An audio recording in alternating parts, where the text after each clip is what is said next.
All right, and welcome back to episode 051 of the Okay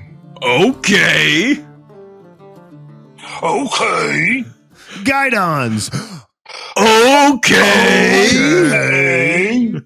podcast powered by the Strength Co. I'm your host, Grant Broggi, joined with Major Jeff Biggie, Utah Mormon type, coming from the greater Salt Lake City area, and Mr. Trey Gottlich III, Robert Gottlich III, typically known as Trey. Today's date is December 9th in the year of our Lord 2024. And we are broadcasting from the upstate of South Carolina. The block height is 874-051. Shout out Zach Copley. You might be listening to this and saying, wait, you're recording on December 9th? I just listened to an episode last week, episode 050, with none other than this podcast sponsors, BW Tax.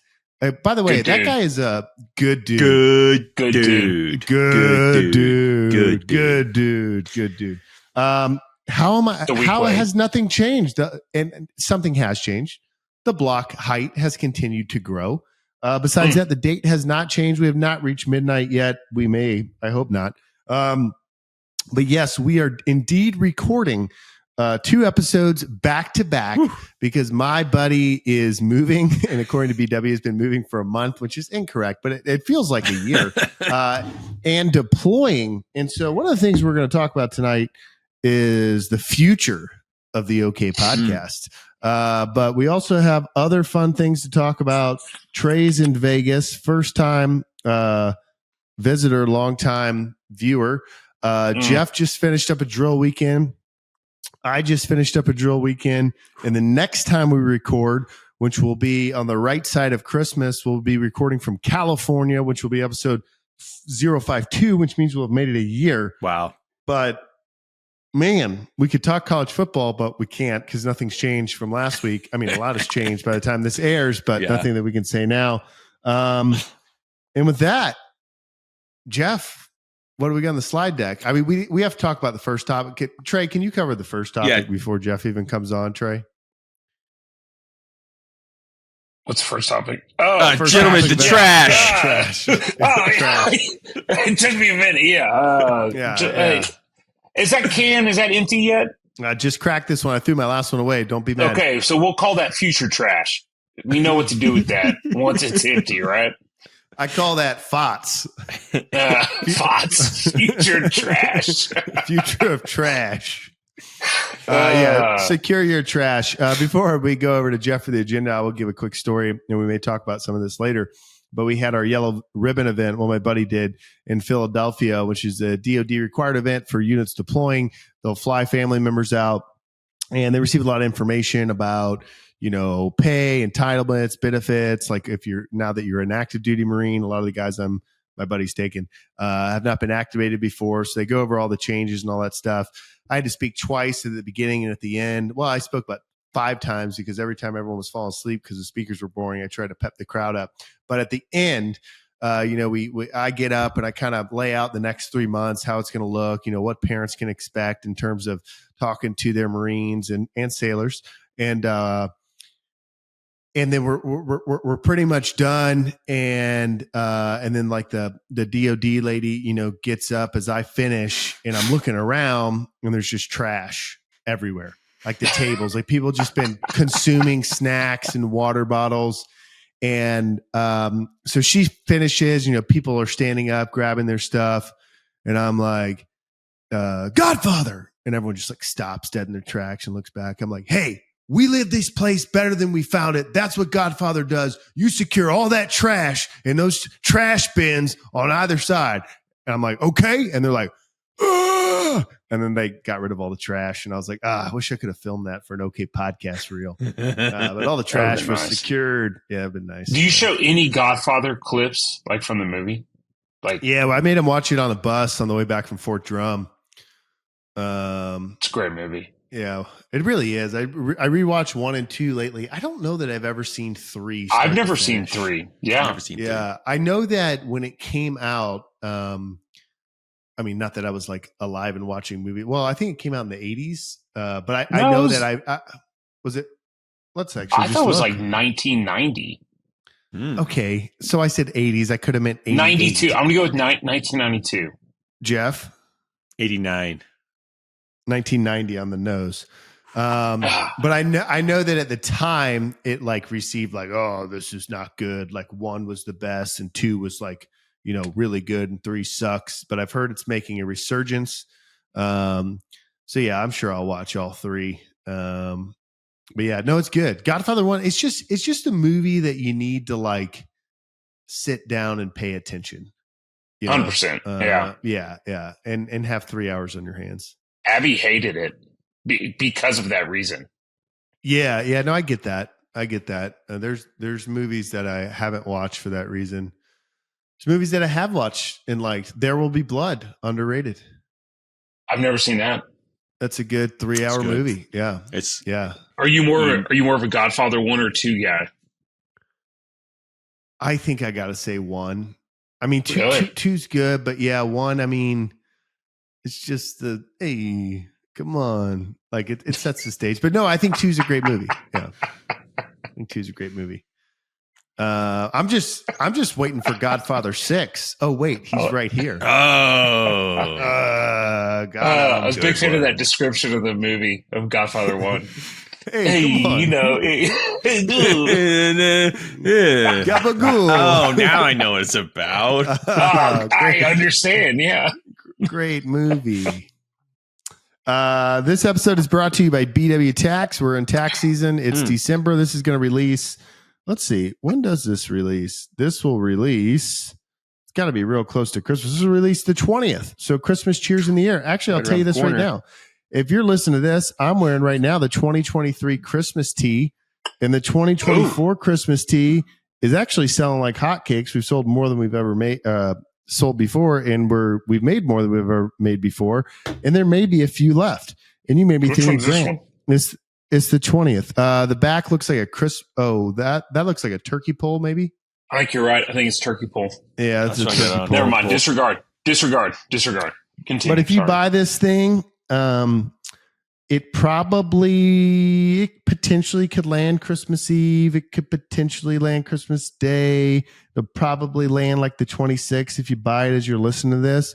But you know what it'll land in time for? When Christmas is over and you got to go see all those aunts and uncles and cousins at some other party that's like 3 days later, and you can bring them a Strength Co. Christmas wreath t-shirt. So go buy the Christmas shirt. All right, Jeff. All right, gentlemen, commanders, sergeants, major, ops O's, chaplains, staff, random warrant officers in the corner that I don't know what you do. Sailors, warrant officers. No, they're not here. Administrators, intel, bubbas, gentlemen, slide, first agenda slide we got here. Let's take it over to Trey's lifting question. Trey, do you want to ask it, or do you want me to read this one? You read it. I'll have you read it. Okay. So Trey's lifting question. I thought this was a good one. Right. I know Strength Co. puts out a lot of great information out there with their YouTube videos and stuff like that. So if you haven't subscribed to the Strength Co.'s YouTube, go do it right now. Okay. Now you've subscribed. What's the count at on that? Let me look that up before we go into this question. We're under 35. We're over 30. You're creeping towards 30. Are you over 30? Yeah, we're at 31,077. Dang, that's a lot of people. Sounds like Luxembourg, dude. Yeah. When we reach the capacity of an A&M football game, I'll be happy. Ooh. That's a good goal. Close, man. Yeah, getting close. Right now we're like at a Texas high school. Yeah. In Texas, we just call that high school. Yeah, we just call that's a high school now right there, just man. Call that school. High school football. Man. It's tough. It's tough to get 30,000 followers against tall grass. Oof, I'll tell you what. All right, lifting question. Say all that to say that what other good content makers, whether it's social media, YouTube, kind of in that like strength, health, influencer kind of world, is there anyone that you see their stuff and you're like, that's pretty good to go? And then on the flip side to that, like, do you see people that have big followings and you don't necessarily have to like call them out by name if you don't want to trash them, but maybe you do? I think you probably should call them out so people know to like, hey, this guy is putting out just terrible info. Do the good one first. I'd be curious who. Like, is there anybody that comes to mind? Like, hey, this would be a good one that I should have done some research on. But maybe it's better off the cuff, and we'll do it off the cuff. We like it off the cuff here. And we're a little bit busy now. My buddy's moving. He's getting ready to deploy. Christmas is coming. And so the OK Podcast listeners that don't like when I do this, I'm going to do it anyway because time is of the essence. Hey, guys, and welcome back. It's Grant Broggi from Strength Co. And today I want to talk about the best fitness influencers besides me on YouTube. If you like the video, like and subscribe to the channel. Okay, there's a lot of people on the internet telling you what you should do, when you should do it, on strength, on health, on fitness. I mean, you got women all over Instagram telling you about their booty routines. The list goes on and on and on. But I'm going to tell you people that I look up to and like and think that they are worth your time. The first one that comes to mind when I get this question right off the cuff, and I'm doing this in one rant, is Dr. Peter Attia. Dr. Peter Attia is a big fan of strength training. He thinks you should be strong as you age. And he also has a big focus on longevity. He's going to talk about fasting. He's going to talk about why you should deadlift. He's going to talk about squatting. He's going to talk about muscular atrophy as you get older. And he has a very intellectual perspective on how to do this. And he's a doctor. What am I? I'm just a Marine. A doctor is way better. Number two that I don't like everything that they say, but I think they say some good things that are worth watching, is BioLane. I forget his real name. Lane Norton. Lane Norton is his real name. He's a world record holder in some federation of some type of powerlifting. He's very strong. He does like a crazy warm up and swings his arms and gets really jacked up to deadlift, which is a little over the top for me personally. But he does a lot where he calls out people on diet stuff, like is Coca-Cola bad for you? You know, the truth about cholesterol, all kind of different stuff. And I think he's a good follow and a good watch in terms of health stuff. And if you're not subscribed to his channel, you should be. I don't love 100% of it, but I like the majority of it. And I think he's a good one to watch. Number three, and I know you're going to think I'm crazy. Well, actually, I got to do number three. No, I got to save what I was going to say as number three as number five, because number three that I would say that puts a lot of good stuff about pain and injury. As a barbell coach, people struggle with pain and injury.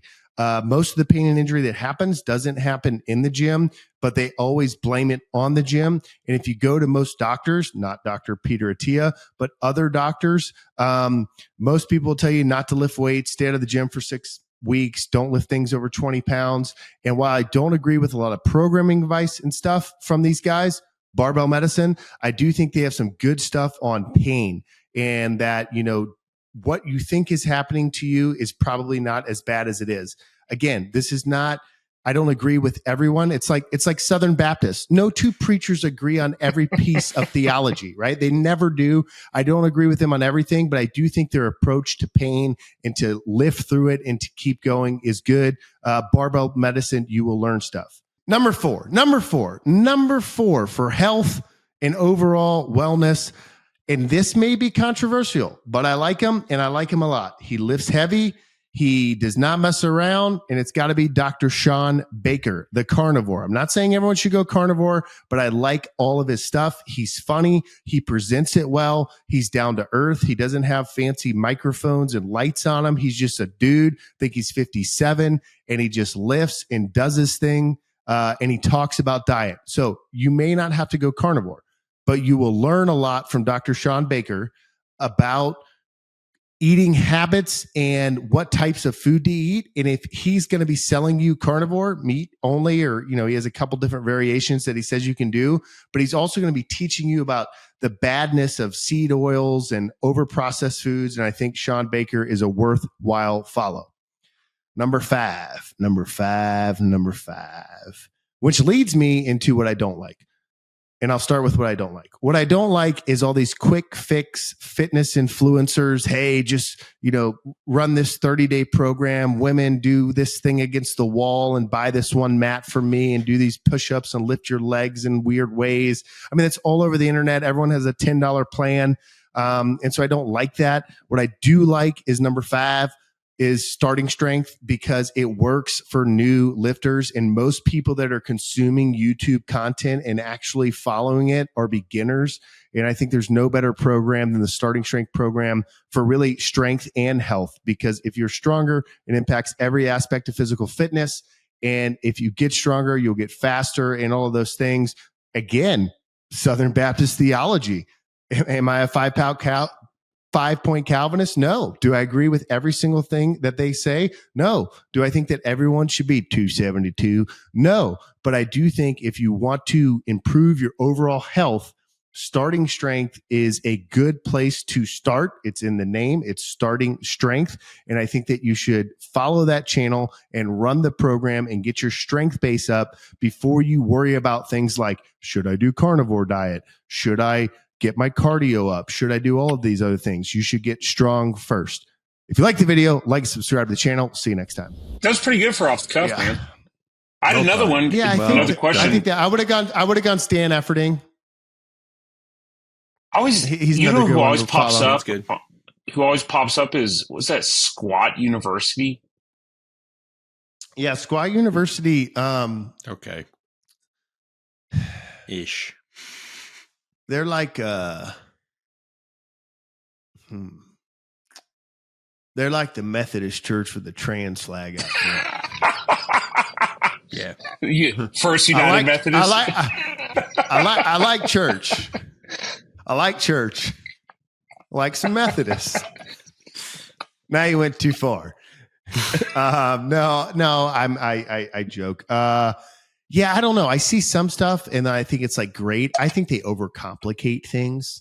Like I think they just overcomplicate a lot of stuff.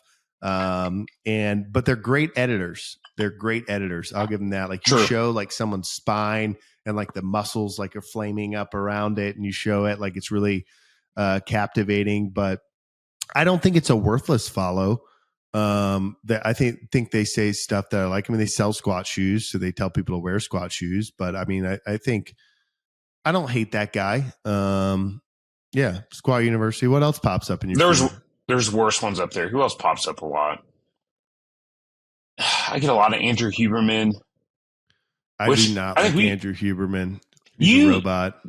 Yeah, you think he's very like too scientific. I just think it's too rigid.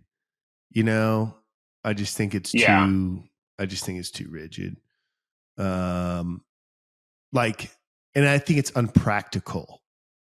Like wake up and I'm going to butcher the routine, but it doesn't matter. It's like wake up, go outside and sit in the sun and do mindfulness, and then come in and don't have coffee for this amount of time, and then only have this much coffee. And I just think it's realistic. Hey, throw a 2-month-old into your life.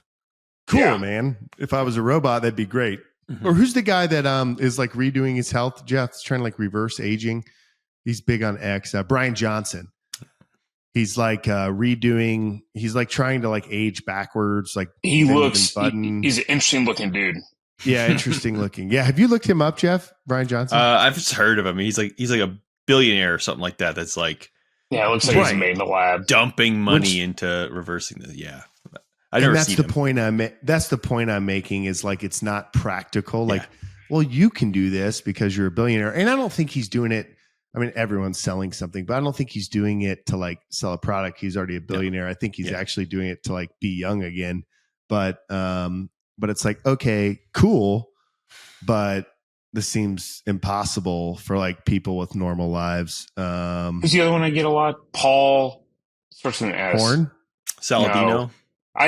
Saladino. I get Paul Saladino a lot. I don't know that I've ever seen that. He's a big Oregon meats guy. Kind of carnivore. He preaches carnivore and stuff like that. Paul Saladino. He's like carnivore MD or something like that. Is his okay. And he's not carnivore. It's animal based diet. It's not carnivore diet. because he eats like fruits, big raw honey, fruits, organ meat, any kind of meat. He's big fan of that.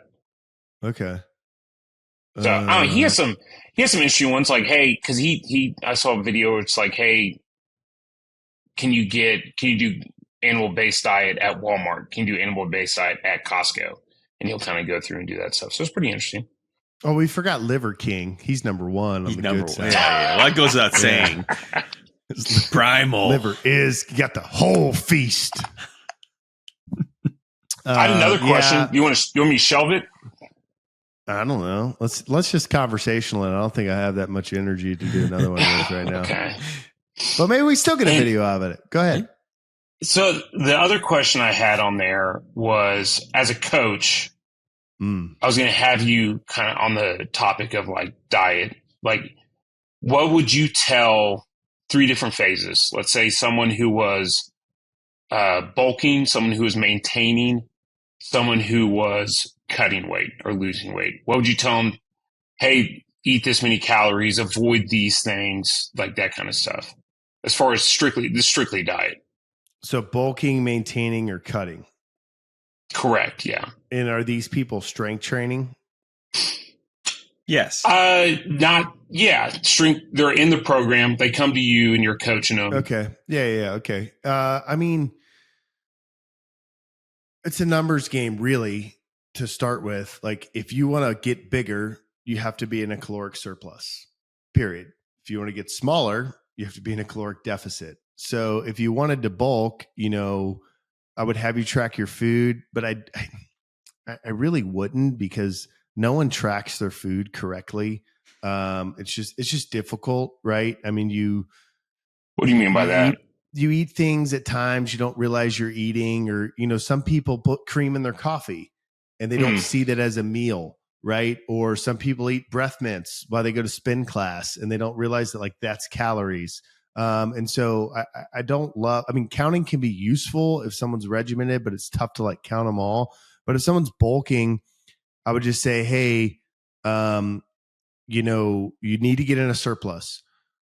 Natural whole foods are better for you, right? So, I've done carnivore. I like carnivore, but like meat-based stuff that's from a good source is like calorically dense. Unless it's chicken, it's usually pretty high in fat, so it has a lot of calories. You should eat a lot of that.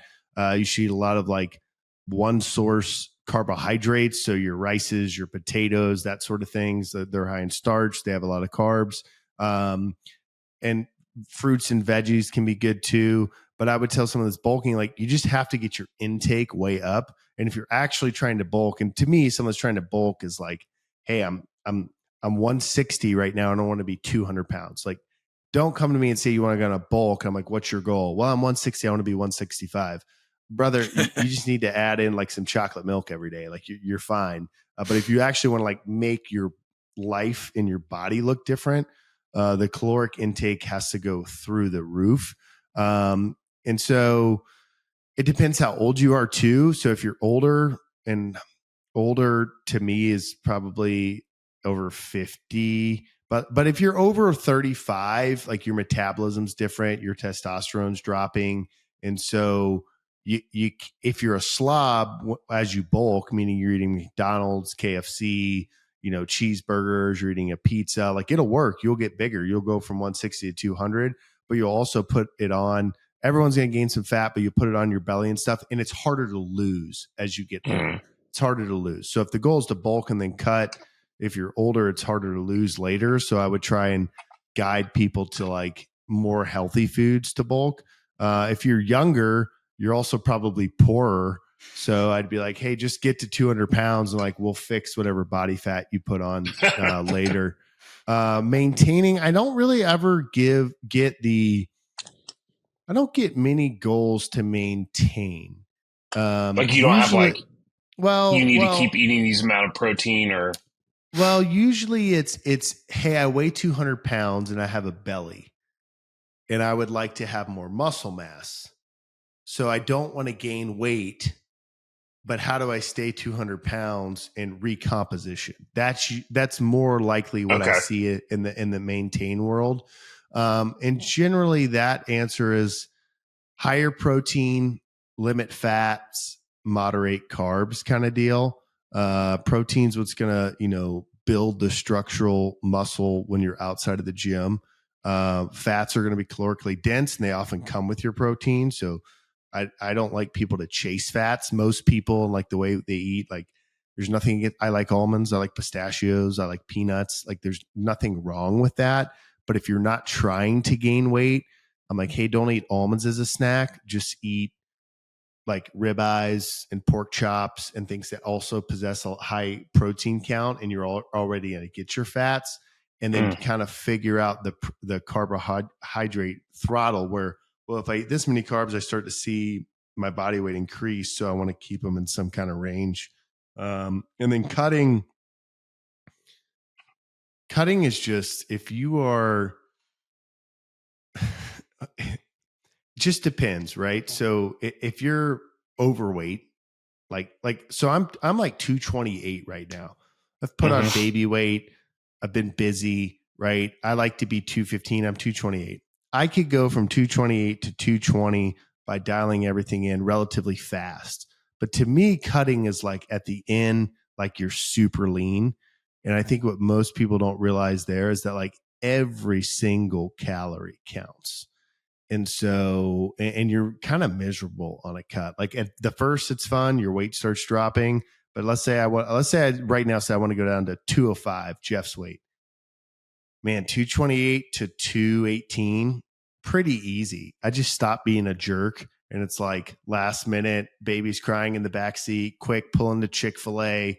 I shouldn't really eat this, but I don't want to cook later, eat a Chick-fil-A sandwich, right? You just cut out those things and you like build habits of beef and rice and more lean stuff, and you'll drop the weight. But then I get to 218 and I want to go 208. Now it's like, all right, well, like, should I cook with butter? Should I? So that's when you're like weighing stuff. Yeah, weighing and measuring to like get to the final goal. That's what I liked about carnivore as a diet, was that you'd never had to weigh and measure. And the rule was very simple. Like, you can eat anything that comes from a face.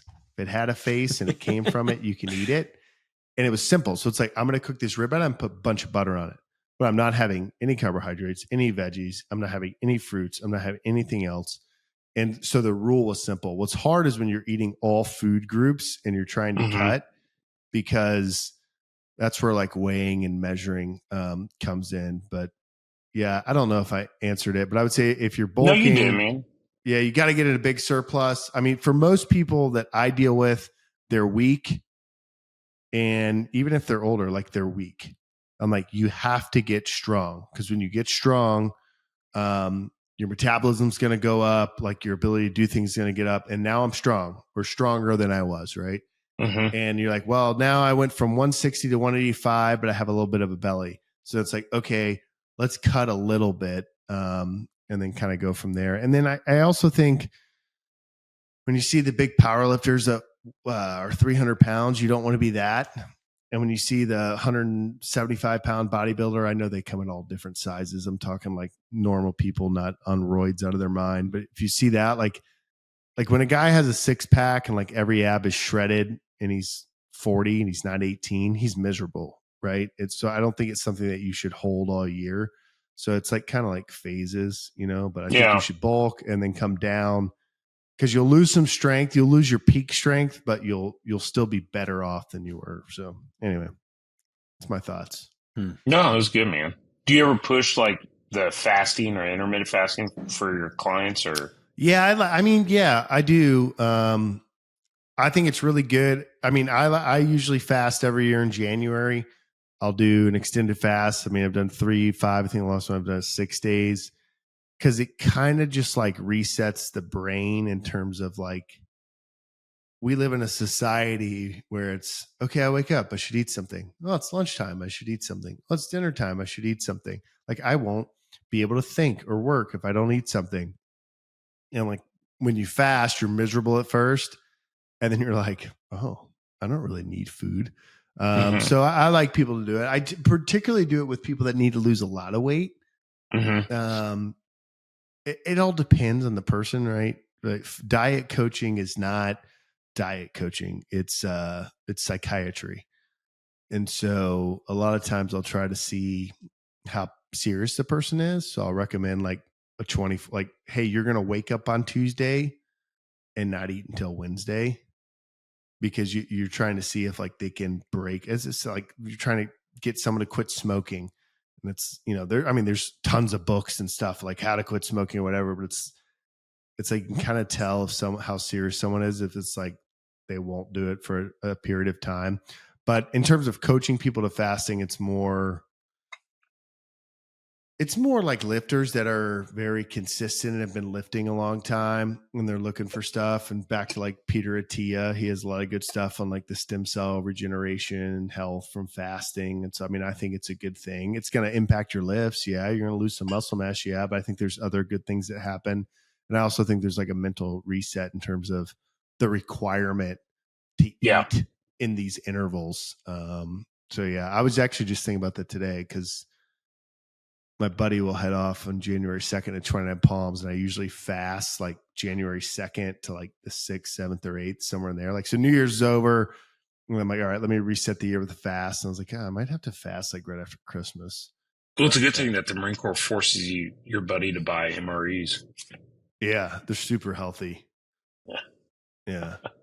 New bulking video, a case of MREs a day. A case of MREs. Jeff, how was drill? Felt like one continuous meeting. Went by fast. It was good. Lesson learned. Not going to fly in or out of Long Beach Airport again. Got in. Oh, was it bad? It was. So the airport itself is great, but like the schedule. So my flight out of Salt Lake City, I picked a later flight because like, okay, wife is off on this Friday. I'll fly out at like 8:30 p.m., 20:30 for you military types. Flight gets delayed, and then we get on, finally board the plane, and then there's like a big long to like de-ice the planes. So we left like an hour and a half late. Oh, in Salt Lake. I thought you were saying you were de-icing in Long Beach. I was like, what? No. And then so finally landed in Long Beach, roll over to the rental car facility. Yeah, they close it like 10 or something like that. It's like 10:50 at this point. Interesting business practice to just close before the last flight of the day gets in. But whatever. So then just Uber to the hotel. But I don't know. It was overall, it was good. Did you go get the rental car the next day, or you just had no rental? Well, I just didn't. I like had no time to break away, so I just didn't go get it. Were you able to cancel it? Working on that right now. So yeah, love it. And then so Saturday night, go out to eat, and me and my battery first sergeant, he's like, hey, we're at this hotel.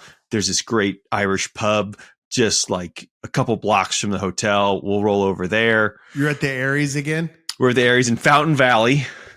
Oh yeah. And so you know what their slogan is? No. A great place to live. So it's like kind of, I think it's an unincorporated city. There's a lot of those kind of in California and within Orange County. And the sign there says Fountain Valley, a great place to live. And there's two bars. One is Silky Sullivan's, which I'm going to give you more background that you don't even want to know in a second. I love it. And the other one is the bowling alley. And it's like very small, but it's like right between a bunch of big stuff. Is that the bar name or is it an actual bowling alley? No, it's a bowling alley that has a bar in it. But like those are the two bars in Fountain Valley. But I'll explain why I know this as Jeff continues his story. So then sneak preview. So we walk a few blocks and like, we don't pass anything that's like a restaurant or whatever.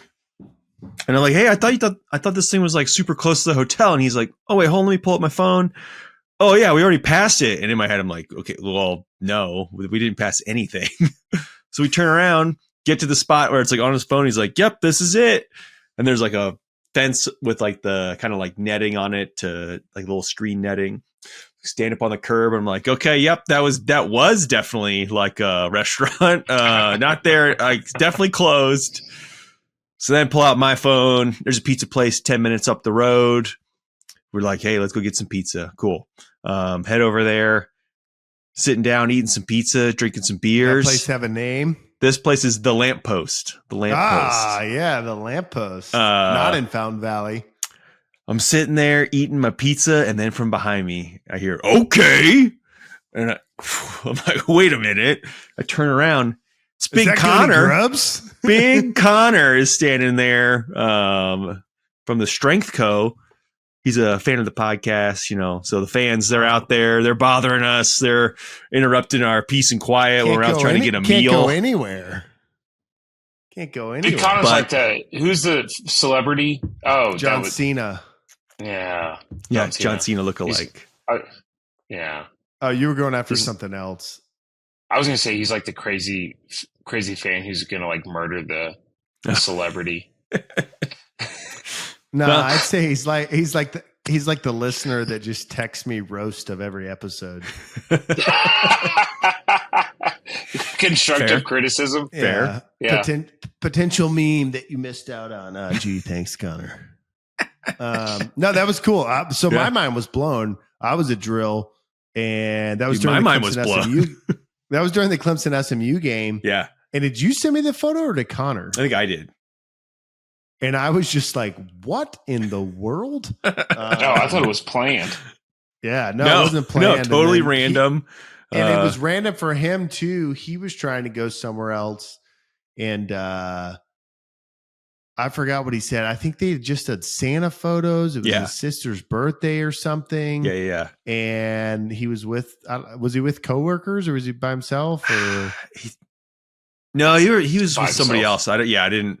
Yeah, anyway. Eating pizza. Yeah. Dude. Yeah. But yeah, Silky Sullivan's Fountain Valley, great spot, good food, good shepherd's pie. And the owner is hilarious. I think he's the Sullivan, and his first name might be Silky's. No, it's named after a horse that raced. Yeah. And so whenever Connor would have an event at his house, like his daughter's 1 year party or whatever, like during setup, he'd be like, meet me at Silky's. And so we go over there. It's just like a super cool spot, like old school Irish pub, but like family oriented, but then like a weird room where they play music sometimes. And like on Tuesday nights, they do horse racing. But the horse racing is they play a VHS of like horse racing from the past. And like people bet on it. And so since I think about 2020, the city has said that they were going to take that building back. And so he has posted, the guy's probably like 70. And he's like, hey, it's Silky Sullivan. And, we're closing. So come in while you're still here, like over and over. And Connor and I have always been like, this is the best marketing scheme ever. Like tell all the locals you're closing. Everyone comes in, never close. Like Connor will butcher me with constructive criticism after. But that story lines up with what I got from him. Yeah. And so, but there was a yard sale there or like they did. Well, he probably told you. Yeah. So I guess they were like, we're actually closing and we're going to sell all the stuff from the restaurant. He said he went down there trying to get some of the bar stools, ended up with like a Miller Lite tap handle. Yeah, he got something because he sent me a photo. I think it was Miller Lite. And then I guess there was like a big sign that like was in like concrete or cement, and they were gonna like they removed it and like had it all like wrapped up and like ready to move because they're I think they're gonna try to open somewhere else from what I gather. And then somebody rolled up with a truck and just yoink took that thing and. Now it's like probably stole it? It's in somebody's garage somewhere. And I was like, oh, Connor, it's probably in your garage, huh? Yeah, it probably is in Connor's garage, right next to his Strength Co flags. So yeah, somebody stole it. That's cool. So it was a home site drill? Home site drill, medical dental stand down. I love that. Yeah. Or are you class 2? Class 2 dental, got to get a cleaning. Hearing was great. Yeah. My hearing dropped last month. This one, did you have to talk do it about the audiogram? Did we talk about that? Yeah, we did. Did you have to do it where you press and hold until you don't hear the noise anymore? No. That was what ours was. And I was like, this is new. Usually it was just like click.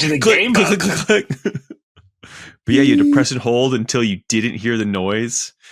But no, mine. And then the guy at the end did a very, very thorough breakdown of like, gentlemen, like here's your printout of your audiogram results, and like this means this, and this is this, and this is like, and just like went on for there's like a 10-minute speech, and I was like, damn, that was very informative. Wow.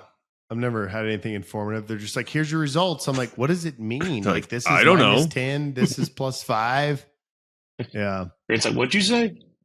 Hey. Yeah, what? What was that?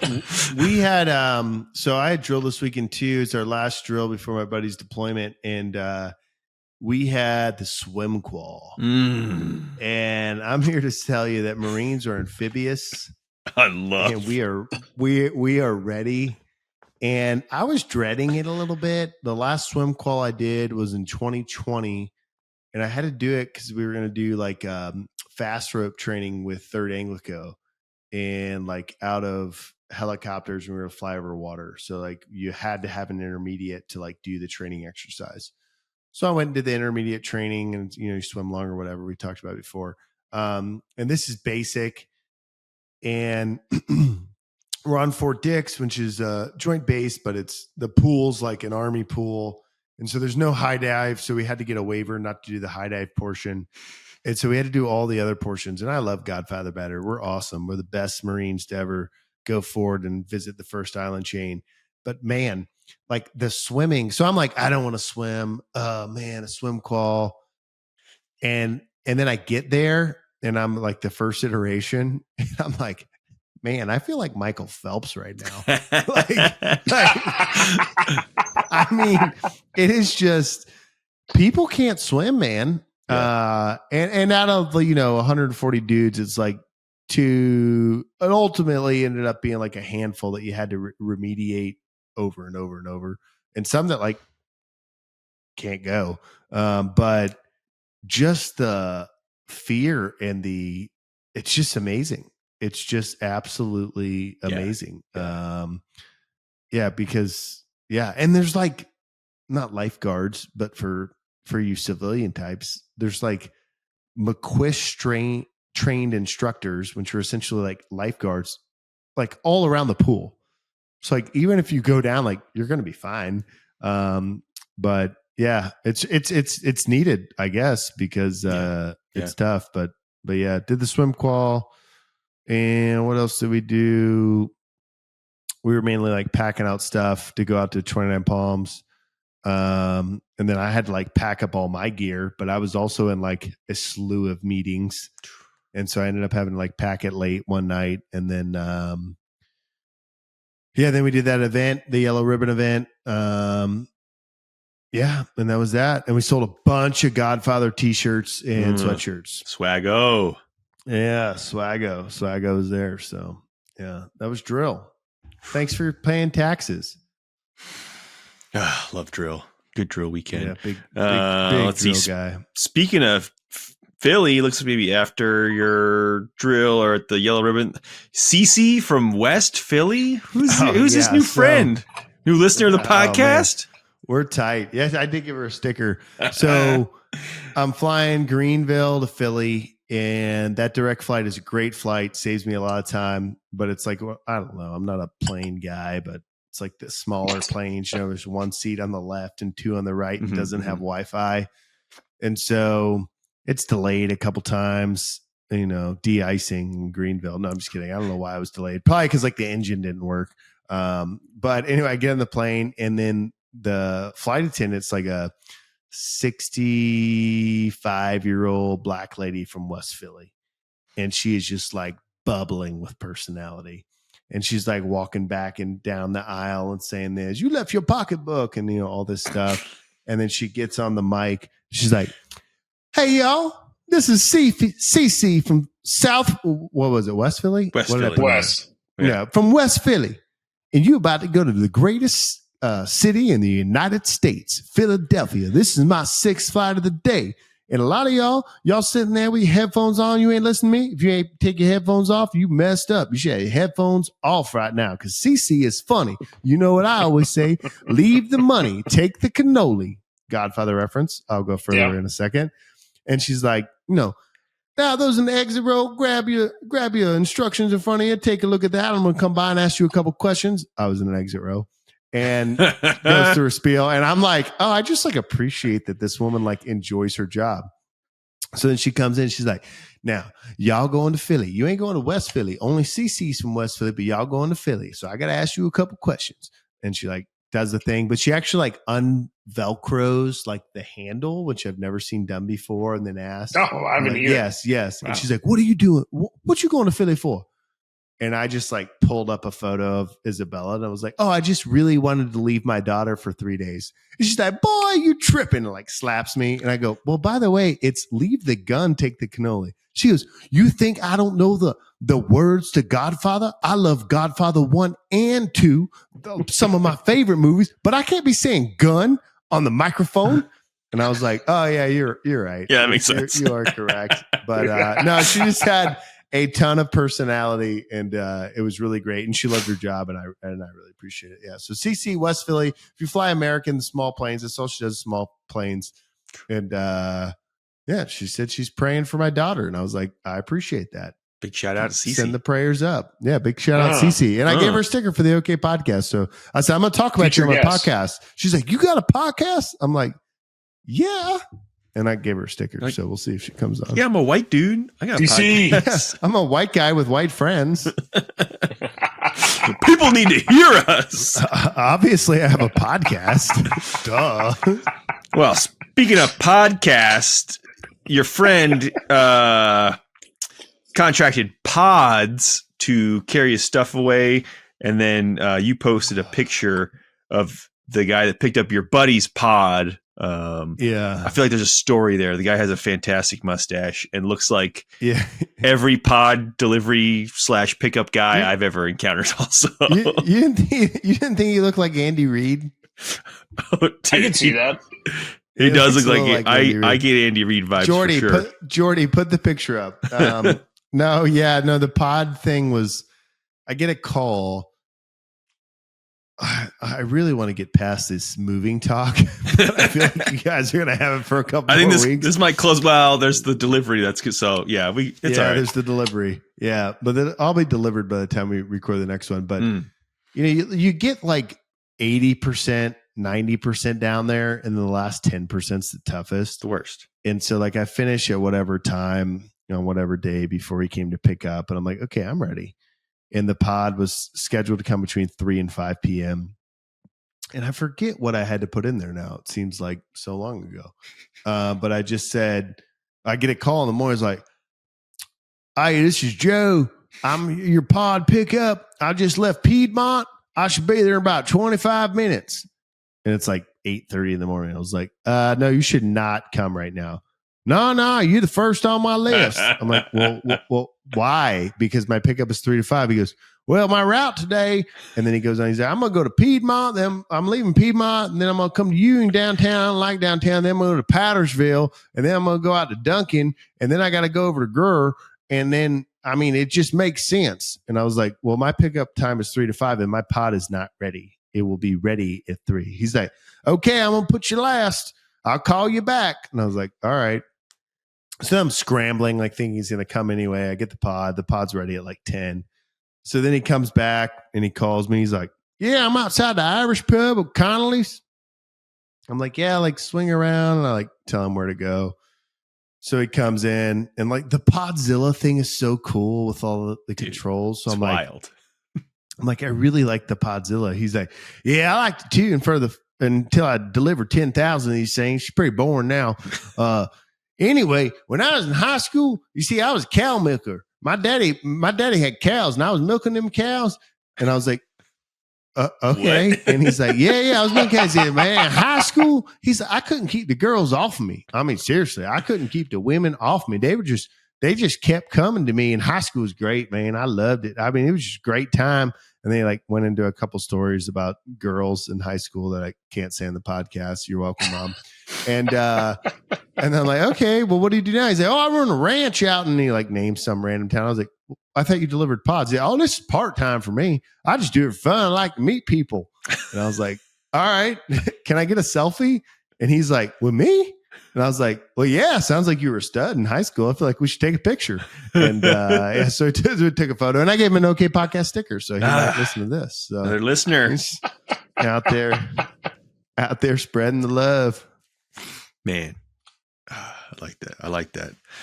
Well, I think this brings us to the next slide here. Big momentous occasion for our boy Trey over here. Finalizing the adoption. Let's hear about that. Oh, yeah, dude. Oh, yeah, That's man. a big deal. Good. It is a big deal. Officially tax havens now. Woo. Got some tax write-offs. It is remarkable to me. You got them in April? Into April. That is remarkable that they So you're on considered your kids until now. Well, yeah. So you're on a 6-month probation after you get them with the agency.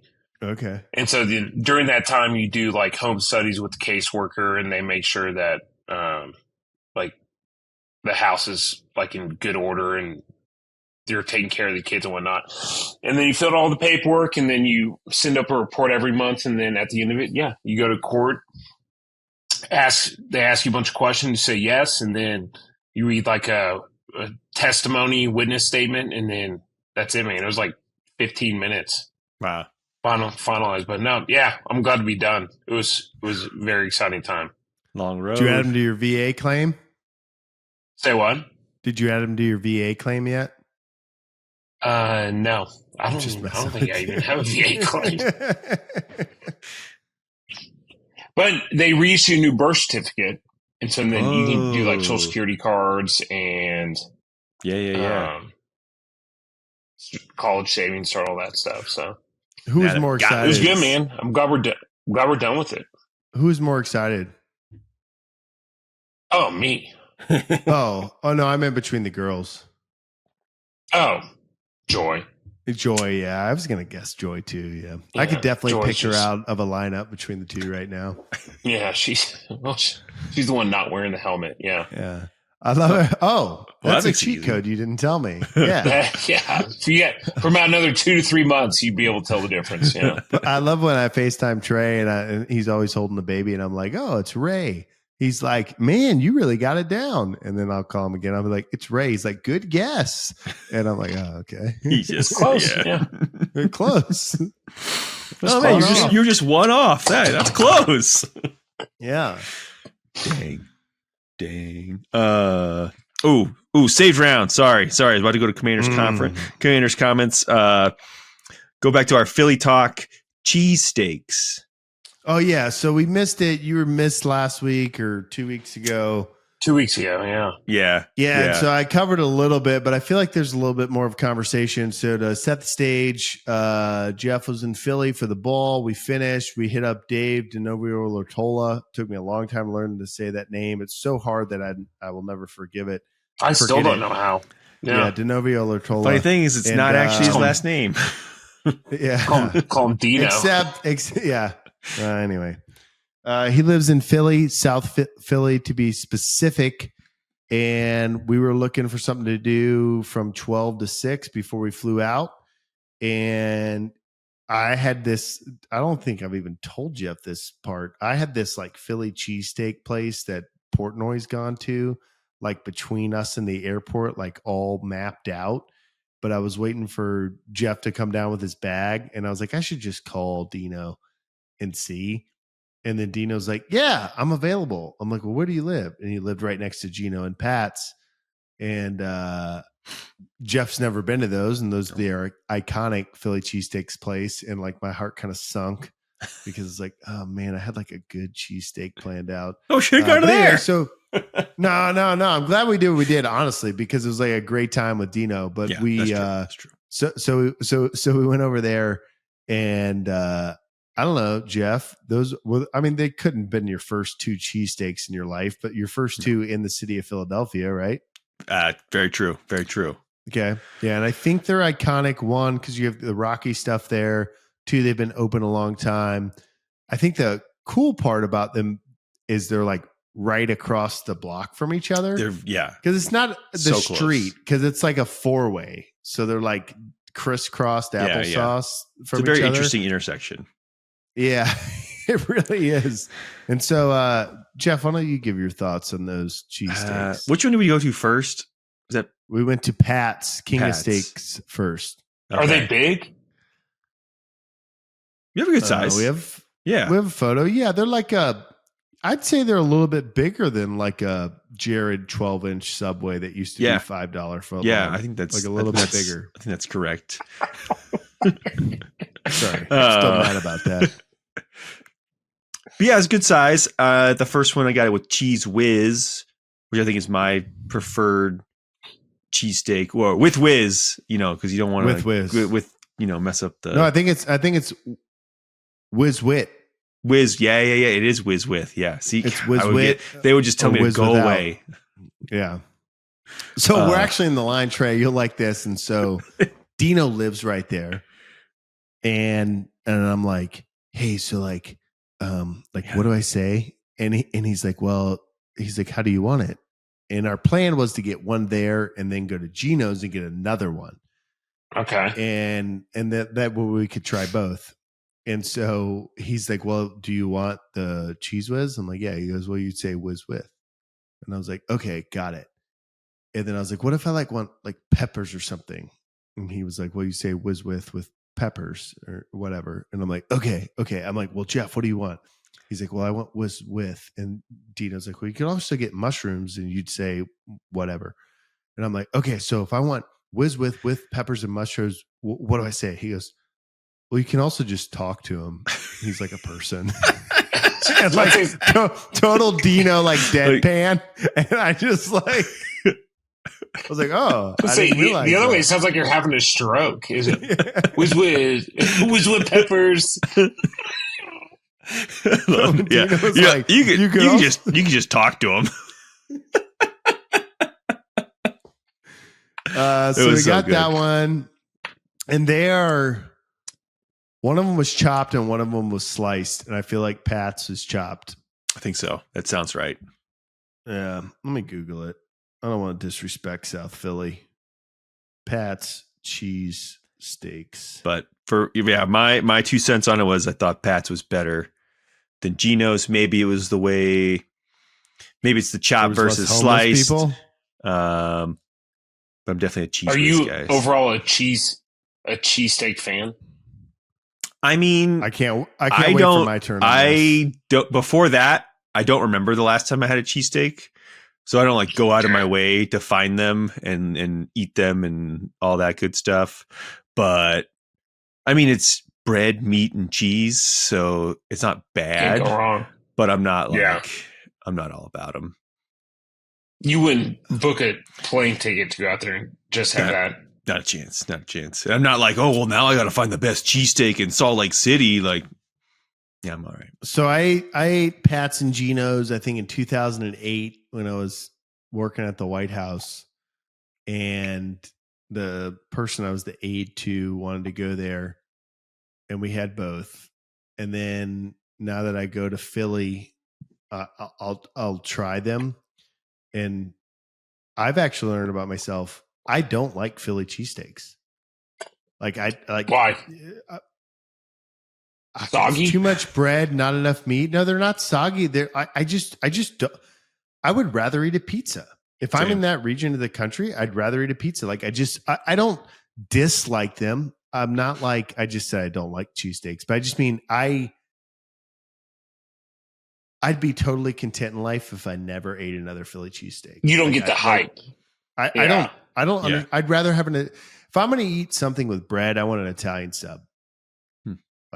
I want cold cuts and I want spicy peppers. I don't actually get it. In the South Jersey and Philly people that listen to this pod and some of my Marines, because that's where they're all from will be mad at me, but I just don't like it. Like it's not, I'll eat it, but that is not my choice whatsoever. I do think if you go to Philadelphia and you've never been, you have to go to Pat's and Gino's. You saw the Rocky steps where it was like Rocky stood here in 1974. Like that's cool. The history's cool, but not a cheesesteak. Is there any food, let's say you're on a trip, that you'd like go out of your way for to eat? Any food? I mean, yeah, like I've been in Texas and like Googled where's Lockhart. Okay, so if I'm in Philadelphia or Pennsylvania or Jersey, I pull up the One Bite app and I'm like, where does Dave Portnoy have an 8.4? Like I'll drive 40 minutes to that. I go out of my way for barbecue and Mexican food. Yeah. Yeah, you can't really go out of your way for Mexican food in South Carolina because it just doesn't exist. But you'll drive forever. But I know what you mean. Yeah. I also do like a really good Italian restaurant. Okay. Like in a lot of cities, like not in the Northeast, but some places that can be hard to find. But yeah. Cheesesteaks. It was fun though. We had a great time. Oh, it's great. And great. Yeah, time. and we went to the Cartesian place. Cartesian. The what place? Yeah. Cartesian. There's a brewery called Cartesian, and we were trying to figure out what the origin of that word. Like, what is this Cartesian thing? And we were like an artisan. Whizwit. You could just talk to him. Whizwit. Can I get an IPA? Mushrooms. Whizwit. But that was good time. And then I think Katrina finally was like, "Oh, it's something to do with maps, you guys." And we're like, "Oh." I thought it had something to do with cheesemakers. I'm confused. But yeah, Philly, good time. Philly, that's Philly. What else we got on the slide deck?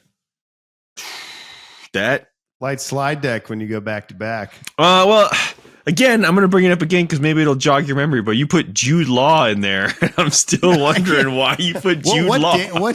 What day did I put it? Tuesday. And what time? I don't know. This might jog my memory. Does it have a timestamp? It must say. So I did it Tuesday, December 3rd. Jude Law. All right, I'm going to Google Jude Law news, see if there was he in the news for something. He's in the news.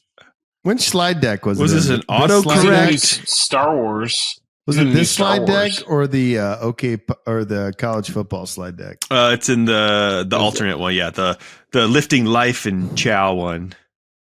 Okay. Jude Law. And you threw eyeballs on it. I was like, huh? It was on Wednesday. Oh, really? Mine says Tuesday. Okay, time Star Wars at midnight. Star Wars show. Is Jude Law in a new movie? I am a big Jude Law fan. He's in a new Star Wars. Is he Obi-Wan Kenobi? Yes. That's no. Definitely that. No, oh, he's not. No, he's not. Sorry. No. I got nothing on why you might have put that. I mean, maybe. You know a good Jude Law movie? Did you ever see Road to Perdition? Yeah, that's a good one. That is a good one. He's also in the one with Sean Penn. That narrow it down. No, it's a great movie. Let me see. All the King's Men. I haven't seen that. Great flick. Go watch that. Enemy at the Gates. I don't know. World War II movie. The Russian sniper. I haven't seen that in forever. Yeah. I feel like that's when I really, really liked it. And I remember like buying the DVD for it. And then I'm pretty sure if I watched it now, I bet it's like one that's not as good nowadays. DVDs of yesteryear. Holds up. Yeah. Okay. I thought you were saying that Jude Law was coming on the podcast. I thought that was our guest. That's our guest. Yeah. I don't know why I said it's like, dang, that makes it so much better. Speaking of DVDs, do you think that there will be a time? So, we're all born in the 80s. Mm-hmm. I know where you're going with this. Yep. And we like vinyls. Popular in the, I don't know. When was the first vinyl? The 30s or before? Long time ago. I would say before. Long time ago. Let's look that up. Let's just look that up. Let's just look it up. When were the first vinyl records? I'm going to go 1860. I don't think it's that old. Whoa, I'm going to say it's in the 1900s. 1902. 1930. Okay. That's what I meant. The first vinyl records were created in the early 1900s. First commercially available vinyl long-playing record LP was released in 1930. The first 12-inch 1948. But you are right. 1877, Thomas Edison invented the phonograph, which could play back recorded sounds.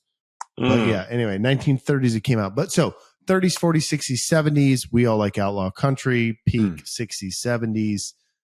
And so we like vinyls. I'd also make the argument the crackle, the speaker wire, it's a different sound. It's amazing. Well, I won't say what my opinion on this is yet, but I also remember having a unzip, and I don't even want to talk about CDs. That's the thing, but DVDs, right? And you're like, I own these movies. These are mine and they're here. Yeah. Will that nostalgic ever hit again? I think so. You do? I don't. Man, they're already selling retro video game consoles. That's different though. Like Atari, Nintendo. I mean, because I think when you're watching a movie, someone could take this argument. It's a straw man, put it against vinyls, but it's better now. Yeah, I see. The picture quality, it's so much better. Right. Whereas the sound of a vinyl compared to listening to it on Spotify is different. Yeah. Not necessarily better one way or the other. So I have a cousin, and they opened up a. You're from Texas. We just call those sisters. I'm just kidding. I don't know. I just want to put in the running joke. They opened up a, I think it's like a Beacon Rewind, video shop where they rent out VHSs. So that's making a comeback. I feel like I see the nostalgia VHS for VHS over DVD. Yeah. Why? I agree. I think just because it is. It's real or real, baby. Yeah, there's the. Where else are you going to get the DVD commentary? Ooh, that's true. All that good DVD commentary is lost. All the extras, the extended cuts, dude. Get the extended cuts. You get the actors talking about the scenes. Oh, I was sick this day. Cool. You're like, oh, I never knew that. No, I that did. Stuff was I love cool. that. But I don't know. Box sets. I think it'll come back. We'll see. Could be wrong. Hope I'm wrong. When you're listening to this podcast, it's December 20th. It's 5 days till Christmas. Ooh. So, Trey, what are you doing for Christmas? Oh, dude, that's a great question. And remind me to talk about Charlie Brown Christmas after this. Okay. I think we're not going too far away, man. I think we're sticking around the DFW area. Fortunately for us, Abby's dad and my parents are both in Capel, and so we can hit both of them one day. Nice. So I think we'll probably be around here. Is that Koppel? Coppel. It's not Koppel? 2 L's. Capel. Oh, Capel. It's the second L. Yeah, I get it. Yeah. And at some point in time, former guest, Dr. Caleb Gottlich, they had their first kid. Oh, nice. Oh, congratulations. On the 5th, so we got to go out and visit them. Nice. Of December. Hopefully. Just a couple days ago. Brand new baby. Wow. It was the same day we were doing our finalization in Abilene. So, what? If you need dad advice, call Grant. Yeah, you'll probably. Yeah, I'll be sure to give him a call or have you give him a call. But yeah, so you just had his kids, so I know we'll probably go out to Lubbock at some point in time and visit them. So, very cool. Why? Okay. What are you doing? Where are you going to be Christmas Day? Day of? Yeah, I mean, you wake up Christmas morning, like. Dude, we didn't even talk about that. Like, if we're gonna do something like with just because before it was just like me and Abby, so it's just like we would go somewhere. Now we got kids. So you wouldn't wake. So like even when it was just you and Abby, you wouldn't go to her mom's or your mom's house and wake up there. You would just do it at home and then go visit them. No, usually we would wake up early at our house and then go visit them like first thing. Okay, got it. All right, got it. Because they're so close, it's like we don't need to spend the night over there. Right. Okay. But we might do something. I don't know. You got kids now, so we got kids. So we might do something as a family first. Jeff, what are you doing? We're not really doing. Please tell me you're going to see your dad. We're hanging. No, we're staying in Salt Lake. Kaylee works the day before and day after Christmas, so we're just going to be hanging locally. Well, Jeff, you got your tree though. I understand. It's long flight to Georgia. No, that's fine. I got the pool at about 72 degrees. If you wanted to come by and maybe between Christmas and New Year's, you can take a quick little swim. You do it 200 meters. You can get ready for your basic swim qual. But yeah, no, that's fine. Yep. We'll see you soon. Merry Christmas. Merry Christmas. What am I doing? What's your buddy doing? Yeah. So my buddy lands December 16th. Which is a week from today, 9:30 p.m. And then the 17th, my buddy is sending his wife to his mother's to meet her. Well, my mother-in-law, mi suegra, as we say in Spanish, will pick us up from the airport, take us to our house. We'll stay there. And then, because they got a new couch getting delivered tomorrow there. So we'll stay there, and then Diana and Isabella will go over to my mother-in-law's for the day. My parents will be there for one day. Big Connor's coming to help me unpack. Connor's dad's coming to help me unpack. So we'll unpack the 17th, get the house in order. My buddy has to go to 29 Palms to meet the BLT commander on the 20th. And then in Mexican culture, we just in Mexico we just call it culture. We celebrate on Christmas Eve, so you actually stay up until midnight, and like you open all the presents at midnight. So we'll do that, and then on Christmas Day, I don't know what we'll do. We'll hang out, be back in SoCal, but yeah, you do everything at midnight, which is funny because it's and white people, American culture. Well, I shouldn't say it like that because that sounds like that's what I think American culture is. In white Southern families, you put all the kids to bed early and they wake up super early and do it Christmas morning. Yeah. But in Hispanic culture, you celebrate it late at night on Christmas Eve. So we'll be doing that. But yeah, I almost prefer that. You can just sleep in.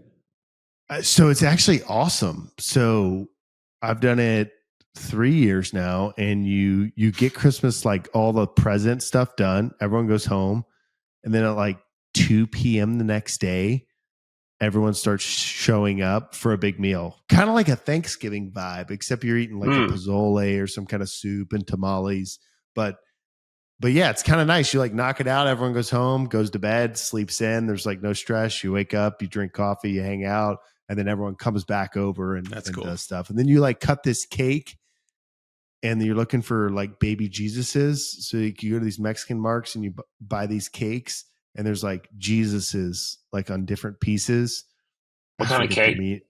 Tres leches? No, it's like a sponge cake kind of deal with some fruit in it. Dang. Like they cut it and they hand it to you, and the person has to eat it, and then you have this like plastic Jesus in your mouth, and that's a good thing. Yeah, I don't remember all the rules, but that's what you do. I love it. And then do you watch Charlie Brown Christmas? Oh yeah, Charlie Brown Christmas. No, so I got back late last night, and I got back, and Diana was asleep, and Isabel was asleep, and she's sleeping pretty good right now, like 4 or 5 hour stretches. Nice. And so they were both asleep, so I don't want to wake them up, and I was so tired from drill, so I went to bed, and then I got up this morning, and I went and got her, and then Dee wanted to go and get out of the house, and so I was like, get out of the house, like I got her, so she's settled, I feed her, all that stuff. I'm like, I should watch a movie. So I go to Apple TV, and number one trending is Charlie Brown Christmas. And I've seen it, but I don't know that as an adult, I've ever watched it start to finish. Okay. And I almost put in the OK podcast thread, Charlie Brown Christmas is kind of depressing because they're all depressing.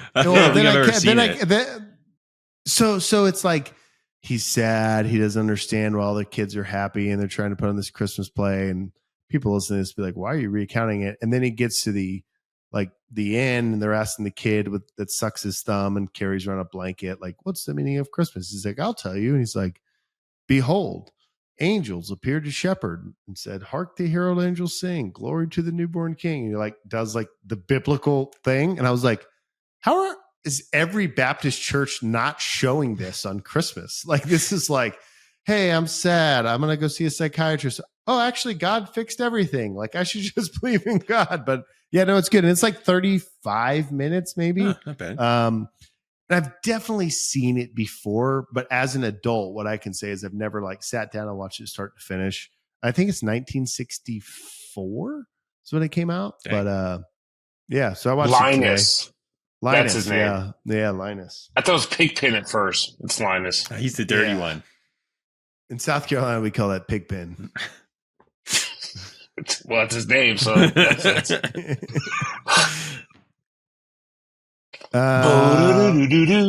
what else we got? Should we just talk about the future of the pod real quick? Let's do it. Yeah, we're done with slides, so yeah. I have this sphere right outside my window. Seriously? Oh, and it's I thought you said I have this fear right outside. I thought he said fear too. What did he say? Trey, no, do not jump out the window. Oh, you have the sphere? No, sphere. Actually, tell us about Vegas. Well, I haven't done anything yet. Hold on, let me see if I can turn it around. Ooh. Can you see it? Oh, there it is. Oh, yeah. Hey, just another reason why you should watch on YouTube. We got the sphere live. Yeah, go watch it on YouTube. By the way, this episode is brought to you by BW Tax. Potential sponsor, Sphere. So I'm here. We have the groundwater show. And I'm working. I love that groundwater. I'm walking the showroom, working a booth, trying to sling some hose, man. Some lay flat. Is it kind of like the Arnold, except for hoses? It's much groundwater. Exactly like the Arnold. Just much less exciting. And I don't sell T-shirts. And CT Fletcher's not there. Yeah. We're not selling any T-shirts there. Yeah, no, I mean, just kind of go around and see what everybody's got going on. So we're doing the what's the British chef's name as a restaurant here? Gordon Ramsay. The mean one. Gordon Ramsay. We're going to the Gordon Ramsay restaurant. Nice. I thought you were going to say Adrian Which one? Lambeau. Or he's got a bunch of them, or he's got a couple there, right? I have no idea. What's the main one? Is it the one in yeah, you're right. There's one in New York. There's a couple, I don't know. We went to a wedding one time in Vegas for one of Kaylee's friends, and they were very into Gordon Ramsay. We went to one of them. I think it was the one in New York, maybe. That's the guy with the bleach blonde hair that's spiked. Yeah, very angry. You might be thinking of Guy Fieri. You're thinking Guy Fieri. Yep. He also has restaurants in Vegas. Wait, who's Gordon Ramsay? British guy. Also bleach blonde hair. Yeah, yells at budgeting people. Guy? No, that's Dave Ramsey. Yeah, that's Dave. I'll pull up a picture of Dave. No, I Dave can picture Ramsey's him. restaurant is terrible. But you come out and your finances are on point, and you're not allowed to tip because that's a waste of you money. can only pay in cash. You can't. They don't accept credit cards. Yeah, Gordon Ramsay. I know. I got it. Yeah. Okay. Got it. Yeah, I'm more of a Guy Ferrari guy. But yeah, that checks out. Yep. That's good. Well, this is episode 51. We made it. We made it. Who has a song about December? Merle Haggard? Green Day. Yeah. That's See You in December, right? That's September. Yeah. Yeah. September ends. Who has a song about December? I feel like any Christmas song. No. There's a song. Is it a non-Christmas December song? Yeah. Wow. I feel like it's Merle Haggard. Really, I'm gonna find it. You can listen to it in the show notes. I'm gonna send it to you guys later. Oh no, it is Merle Haggard. If We Make It Through December. There we go. You don't know that one? Is this not a Christmas song? No. I think it's a political song. Here, let me.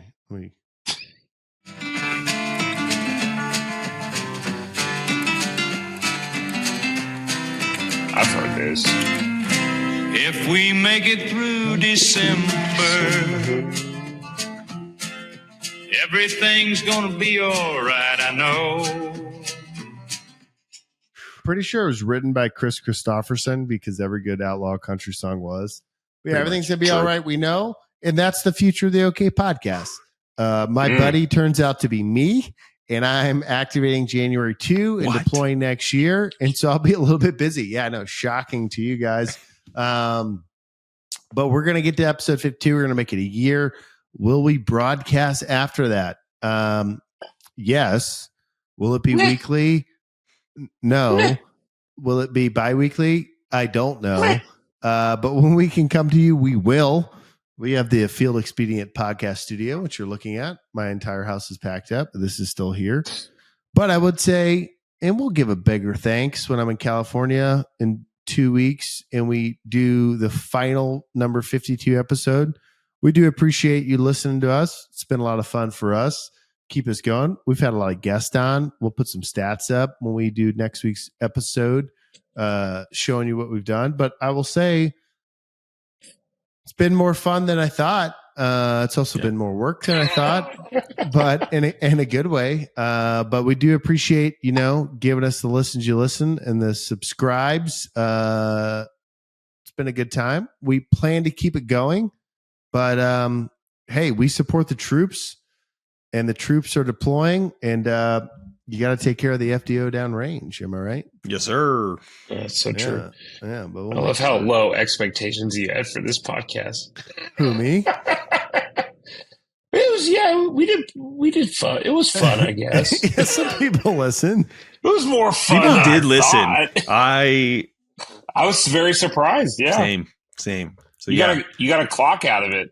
Yeah. Oh, yeah. That and no, but people did listen. I mean, I think it's amazing. I think Shep's promotion was like kind of eye opening when people were like, I listen to your podcast, dude, for real.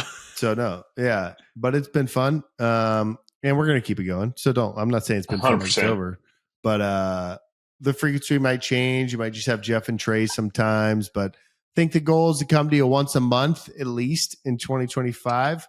Hell or high water. Lord willing, the creek don't rise. I like saying those two things together because it kind of works, But yeah, let's see. What haven't we talked about that we need to talk about? At this point of the year, we're coming up on probably the semifinals for the college football championship. If you're a college football fan and you watch college football, you should call Mr. Helmet, the helmet guy, our favorite helmet guy, affiliate sponsor. Go down the show notes, click the little referral link. You can go over and like what Jeff's holding up right now. If you're not watching on YouTube, you should. You can go over and you can get yourself a mini helmet. You can be an Auburn fan, Texas A&M fan, a Gamecock fan, a Citadel fan, an Abilene Christian fan. Doesn't matter. You can get the helmet and get it sent to your door. Oh, wait. Except you don't want a mini helmet? You want a full-size helmet? Yeah, I banned Clemson from it. You want a full-size helmet? You can get a full-size helmet. Who knows? Maybe the last podcast episode, I'll be wearing a full-size Strengthco helmet. Only God knows. but it could be possible. So go check them out. If you like the Navy Marine Corps helmet, go over to thestrength.co, click that. Thanks to our sponsors, BW Tax. Woo. And tradition is tradition. So we do have a sponsor, bwtaxllc.com. We're in tax season. We don't have a guest today, but collectively we could probably say a couple of things we like about BW. And Trey, I'm going to give you a shot at the ad read. So Jeff and I will feed you some facts. BW1 is a good dude. He's a good dude. Verified. He's from Boston, but he's from the South after living in South Carolina for 10 years. He loves to help small businesses, and he sponsors this podcast. And that's what I like. That's what I like about it. That's what I've always said. Jeff, what do you like about him? What I love is that they have a very small team, as we found out, like the smallest team. Like it's one guy on the team putting the whole team on his back. And the great thing is, though, you call, BW is going to answer, and he's going to help you navigate the ins and outs of all the crazy tax laws and things to help you out and maximize your return, because that's what he's there for. He's there to take care of you and your tax needs. I love that you get directly to the belly button of the issue when you call BW. Ooh, the belly button of the issue. Man, I don't know. We're all busy people, right? We all have things going on. Grant, as it turns out, I thought it was his friend deploying. Grant's actually deploying. Really? What? Shocker turn of events there. So Grant's me busy. Jeff, constantly busy, man. He's live streaming probably right now, I'm guessing. Hey, I don't know. We just have day-to-day life is just way too busy. Do I have time for taxes? No. Does the government care about that? No. You know who can help me? BW Tax will come through every time with the best team and smallest team, most efficient team of BW Tax. Coming through, fighting IRS on your behalf, getting your money back in your pocket where it belongs, not to the government. As my friend Stephen Garcia says, going to Ukraine. No, that's not what we do. BW Tax. LLC.com. LLC.com. And it would look like this without BW. Oh, my goodness. The lights. What happened to them? That keeps them on. Okay. Okay, we got to the okay portion. I know you just did an ad read, Trey, but you want to bring us in for a landing? Yeah, why not, man? Scraping the bottom of the barrel, having me do all these things. Yeah, I know. What episode are we on? The standard's low.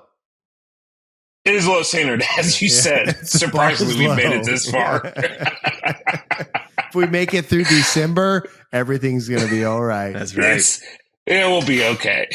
This is episode 051 of the... Okay. Oh, man, we're getting worse at that. That's the one thing. I'd like to thank everybody for listening. As I just mentioned before, BW Tax, great guy, better at taxes. Thank you for keeping the lights on. I believe we are still powered by the Strength Co. Verified? Yep, verified. Strength Co. has a pretty neat thing going on. If you click on the show notes below, you will see the Slack channel. If you click that, use code OK, get a little discount going. Hop in there. I think we are, well, this is way past time, but we are doing the college playoff predictor in that. Yeah. Which would be too late. If you're listening at this point, it's too late and you missed it. So but maybe who knows next year. Who knows what's coming up next? March Madness. March Madness. So many fun things to do in that community. So love to see you in there. Have any questions about lifting, ask them there. Talk to Grandpa, get nutrition advice. Like to thank our other sponsor, affiliate, Mr. Helmet, Green. You know, it's more authentic when you say it wrong. Yeah, there it is. So good looking helmets, though. Difficult name to remember, but good looking helmets. Mr. Helmet. He's going to rebrand us. Mr. Helmet.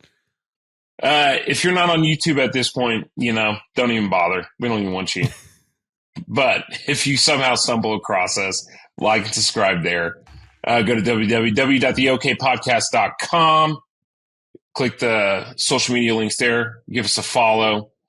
We all have each an individual social media accounts that we are very active on. Jeff? Oh my gosh. Just hold on, Trey. I'm just interacting with all my followers right now. Oh my gosh. It's so interactive. Jeff's live. Shocking. Can't get him to stop. Yeah. Other than that, man, it's been fun. Almost a year. So, and I don't think I've gotten any better at it. Did I miss anything? Coach? Nailed it. You usually say, did I miss anything, Coach? Oh, so you missed Coach. Did I miss anything, Coach? Nah, I think you're good. www.theokpodcast.com. Go buy a cast iron pan from www.thestrength.co. And we'll see you next time.